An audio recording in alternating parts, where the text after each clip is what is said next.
Next to Muhammad is Tamirat Negera. Tamirat fled Ethiopia and was able to return, but recently was held for 117 days without charges. Tam, how about you? Okay. Well, my journey kind of, you can say, started in 2009 when I first fled the previous regime, TPLF led Prime Minister Meles Zenawi's regime here to US because we were, I was the editor-in-chief of the last editor-in-chief of a newspaper called Addis Negara, and it was started by 6 friends. The newspaper was successful, but when you're successful in journalism in terrible countries, you're not rewarded with, you know, with at least continuing to work in your own country. So we're faced with the possibility of being charged minimum of 15 years on terrorism, and we decided it was not worth it. After we left, 2 of my colleagues, Mesfin Nagash, the managing editor, Abi Taklamariam, the founding editor-in-chief, were charged in absentia. And while I was in the States, trying to, you know, rebuild my life, going to school, working, but missing home and being exiled was a very tough journey. So in those periods, I really thank social media for allowing me to kind of keep my life as a journalist, both as self, at the same time to be relevant in what was being discussed in Ethiopia.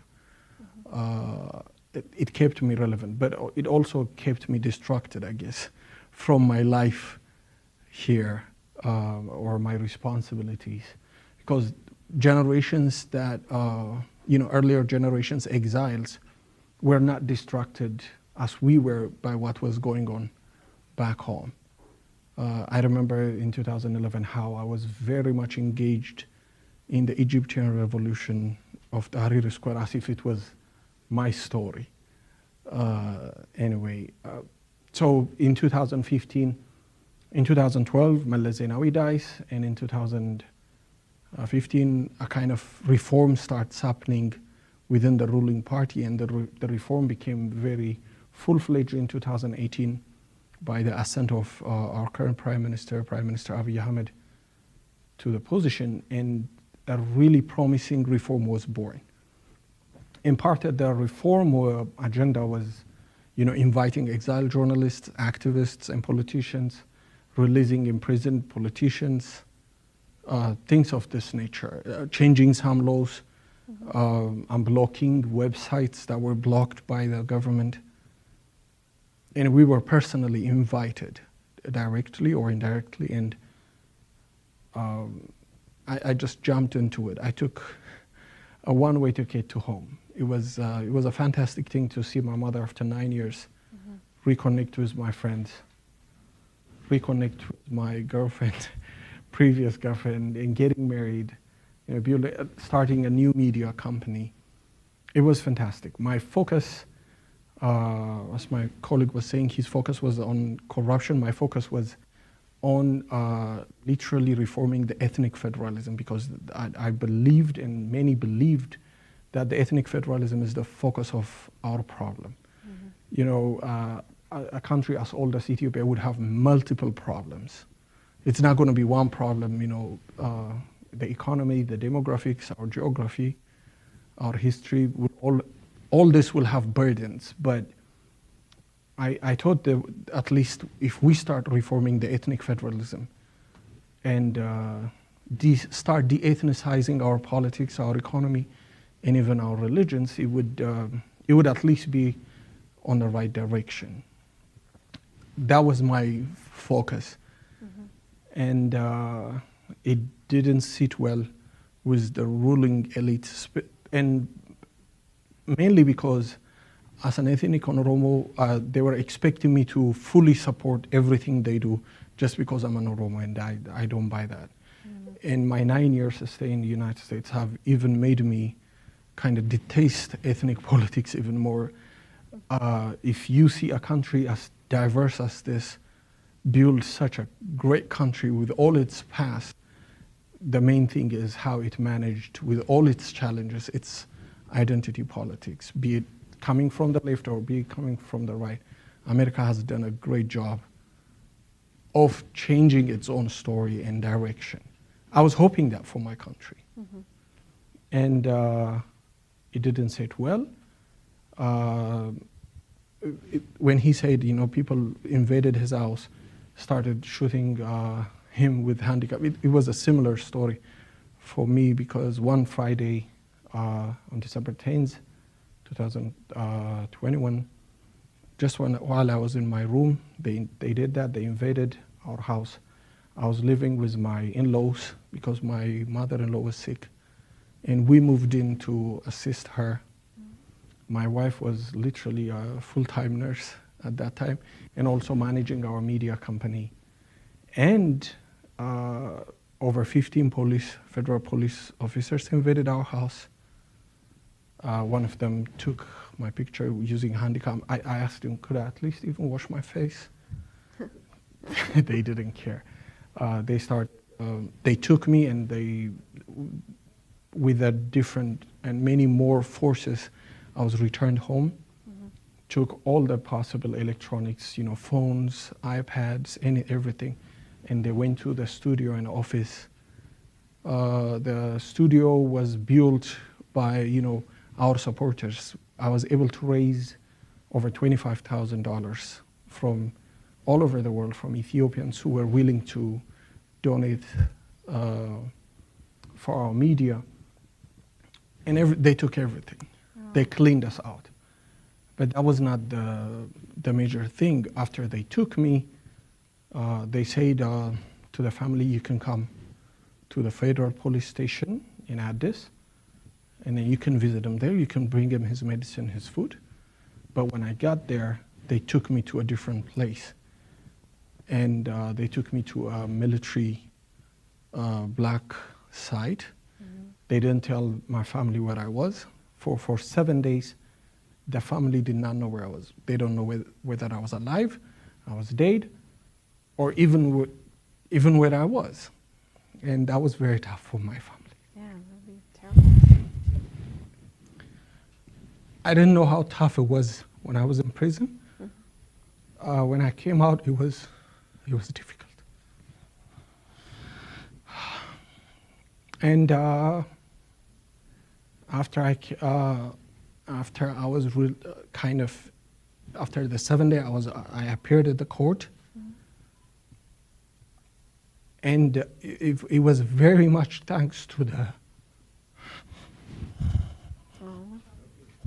It's okay.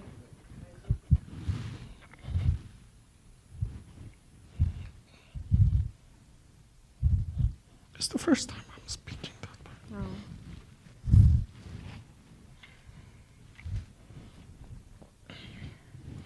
Man, I'm weak.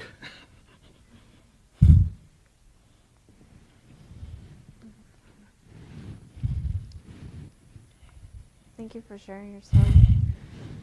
You don't have to say anything. You don't want to. But no, the thing is, you know, being a journalist, being an activist, mm-hmm. You don't know what you put your family through. Yeah. It's true. Okay. And I appeared at court.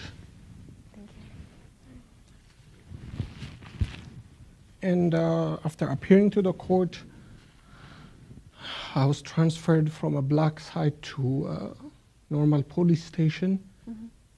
It's then that I learned how much campaign was going on, how much people have spoken. I thought I was forgotten. Never forgotten. And I'm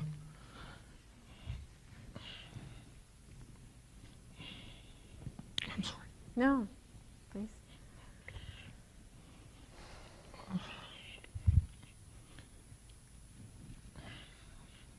And In the police station, we started going to the courts again. The investigations continued.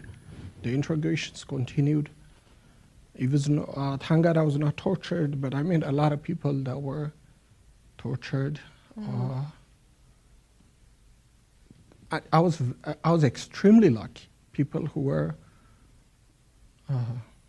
very strong, who had a lot of stories to tell, who had a lot of goodwill for this country, were threatened with days. Their families not knowing even where they were for 3 months, 6 months, even a year. So I'm actually the luckiest. And then the pressure continued on the government, including, a press release by a national press club. And then the government decided, they decided not to charge me, but they still kept me in prison. After repeated investigations, I think they didn't find anything. At least, again, I was very lucky because the court decided to release me on bail. And then another luck, God loves me a lot, because there are a lot of journalists currently that are released just like me on bail, but they were denied to leave the country. And after I was released on April 6th, one of the challenge was, my wife and the rest of the team were able to run the media, borrowing items, buying new items again. But it was very difficult because I couldn't go back to media. It was obvious. They kept the possibility of being charged over my head. Of course.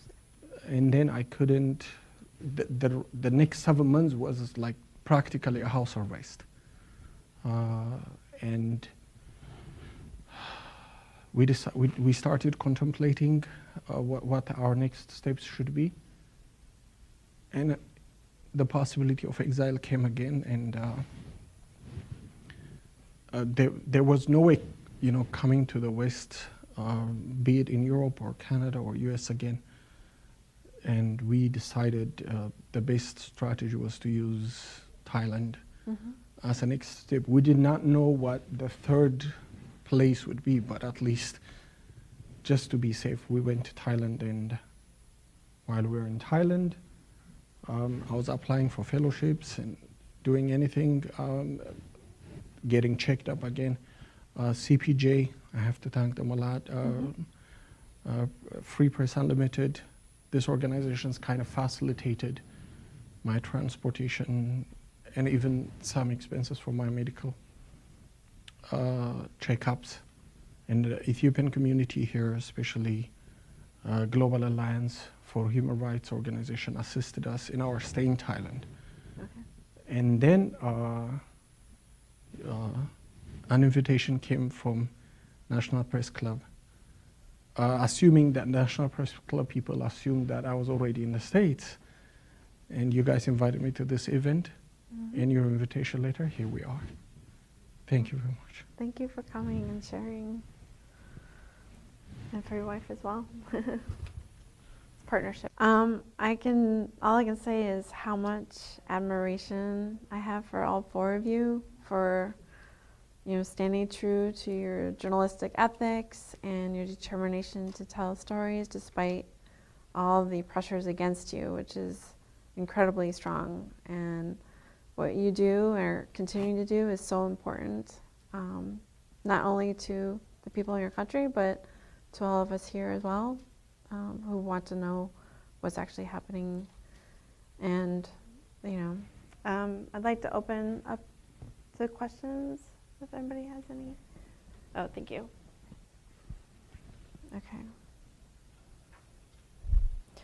How many journalists are still in jail in Ethiopia, and what are the challenges faced by journalists in Ethiopia amid the peace process? Oh, okay. The RSF report my colleague here just mentioned earlier states that Ethiopia is actually again descending in press freedom. And just last week, the government made a new arrest of over 20 journalists and even some professors, especially focused on Amhara region in the Amhara ethnic group. Mm-hmm. And I think, I don't have the exact number, I think we have about more than 50 journalists now from various media in prison. And I know that over 20 journalists about 2 weeks ago were released who were also imprisoned. I think CPJ would have the perfect up-to-date data. The peace process is going to, let's say that many Ethiopians are happy at least that we're not in active combat stage like we were a couple of years ago. So at least, you know, the ceasefire and the kind of agreement between the Prosperity Party and TPLF is going to have some spite from the conflict. But this is the re-emergence of the EPRDF in a different form. Mm-hmm. The party that expelled many of us and imprisoned many of us. And I think international organizations, the international community will be much more focused on the peace, that they would ignore some of the human rights abuse and abuse against journalists that would come after the peace process. I mean, we all have our issues when we open the detail of the peace process, but that's not the topic in the question. Yeah. But I don't see a lot of hope for freedom of press or freedom of expression or safety of journalists from the peace process. Because journalists or the media is not part of the deal or the topic.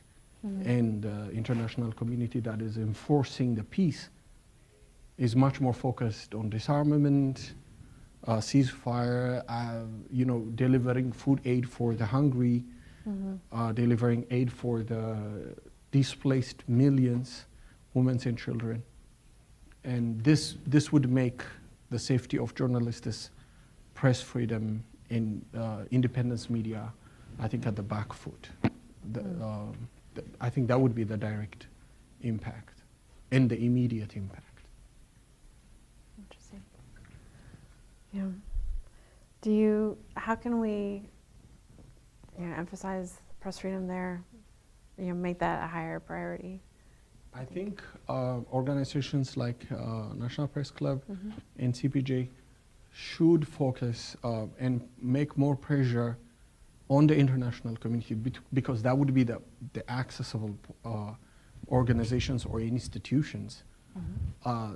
To make press freedom part of the peace deal. We know that the Ethiopian government is short of foreign currency. Mm-hmm. We know that organizations like TPLF and also OLF are very desperate to be in good favor of United Nations, United States of America, IMF, and we should, NPC and CPJ could direct their attention towards them so that they can enforce or at least make issue of press freedom part of the discussion. Right. I think this could be one part where the international community or part of the international community can work. Mm-hmm. That's my take. That's interesting.